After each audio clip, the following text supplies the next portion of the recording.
Welcome to Data Cleaning and Preparation with Pandas.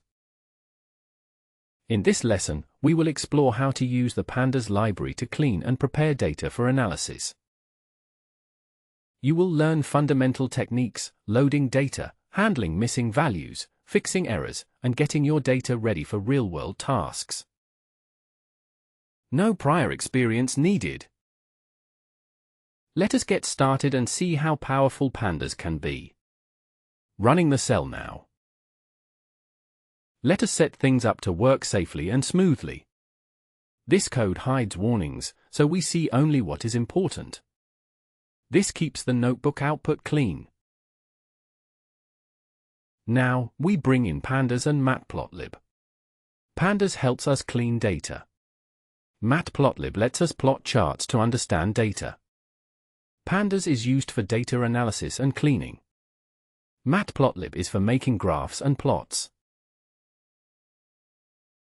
Running the cell now. Dataset introduction, shampoo sales data. We will practice with a real-world time series dataset. The shampoo sales dataset contains monthly sales totals for a shampoo company. It is a common example for learning data preparation and cleaning. Let us load this data and explore what is inside. Running the cell now. Let us download the shampoo sales dataset and look at the first few rows.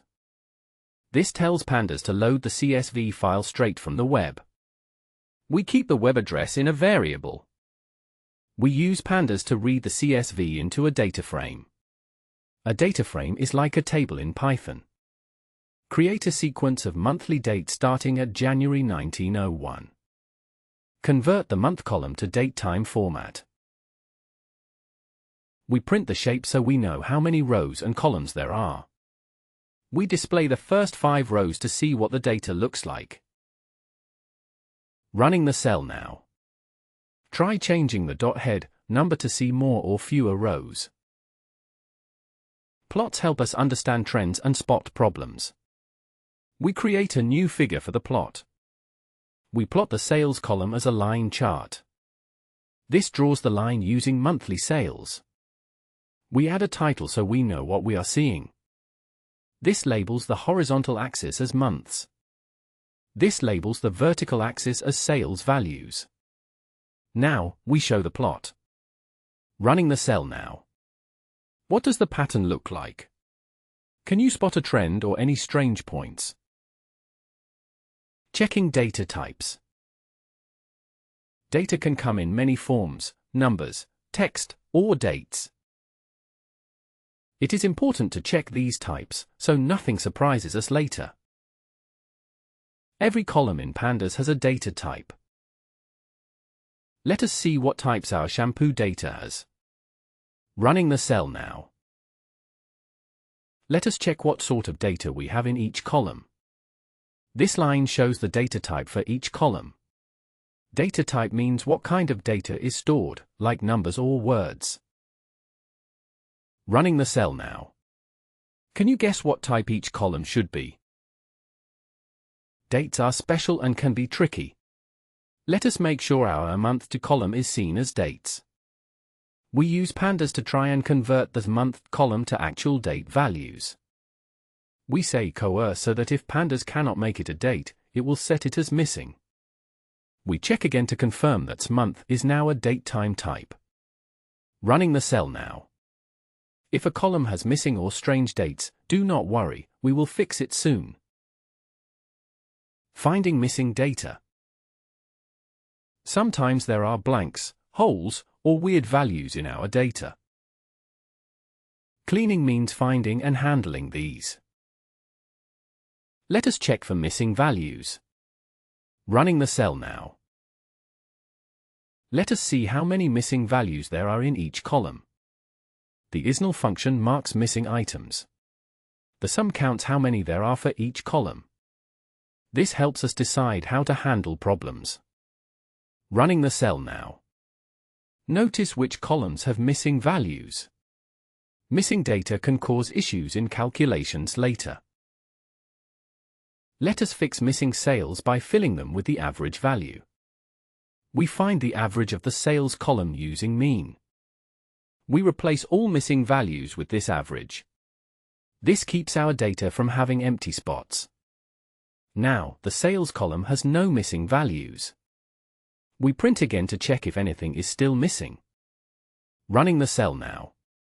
If all counts are 0, there are no more missing values in those columns. Sometimes, we may need to remove rows with broken or missing dates. We store how many rows there were before cleaning. We drop rows where the month column is missing or invalid.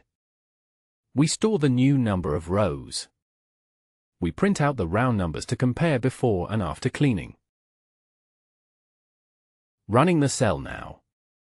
Keep track of how much data is left after cleaning. It is useful to create new columns to help with analysis.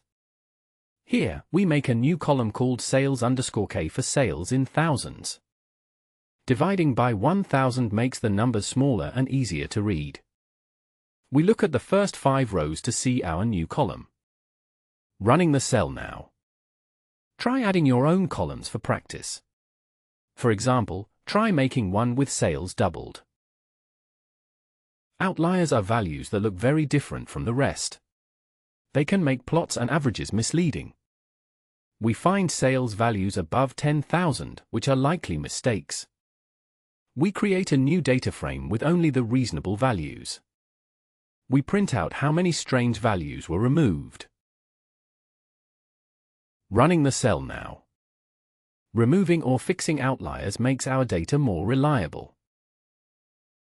Sometimes after cleaning, row numbers are no longer in order. Resetting the index fixes this. This makes sure the round numbers run from 0 and are tidy. Drop equals true means we throw away the old numbers. We look at the top rows to see the change. Running the cell now. Tidy indexes help us avoid confusion when looking up rows. Sorting data is important for clean analysis, especially when working with time. We use Pandas to sort all the rows by the month column. We reset the round numbers again for neatness. We check the first few rows to see if they are in order. Running the cell now. Consider sorting by other columns, too, for different analysis needs. It is helpful to get a quick summary of all the values. The describe function shows important statistics like mean, minimum, and maximum for each column. This helps us understand our data better. Running the cell now. Can you find the highest and lowest sales in the summary? Filter the dataset to find months where sales were higher than the average. We make a new data frame that only keeps months with sales above the average. We print how many of these months there are. We show some rows from this filtered data. Running the cell now. Try thinking of your own filter, like finding months below average. Grouping helps us see bigger patterns, like sales by year instead of month. We make a new column for just the year part of each date. We group by year, then add up all sales in each year. We print out the total for each year. Running the cell now. Grouping is powerful when working with time series and categories. Let us save our clean data so it can be used again later. This writes the clean dataset to a new CSV file called shampoo_clean.csv. Setting index to false means we do not save row numbers as a separate column. We print a message to confirm saving worked. Running the cell now. Try opening your clean CSV in a spreadsheet app for practice. Now it is your turn. Add a new record with a month and sales number. We ask for the month from the user as text. We ask for the sales number for that month. If there is no sales value entered, we use the average as a safe fill. This checks if the sales entry is blank. We take the column average for missing values. We explain what is happening. If a value is provided, we use it as a number. We turn the entry into a floating point number for calculations. We build a new row with the user's data. We add this new row to the bottom of the data frame. We show the last rows to confirm it worked.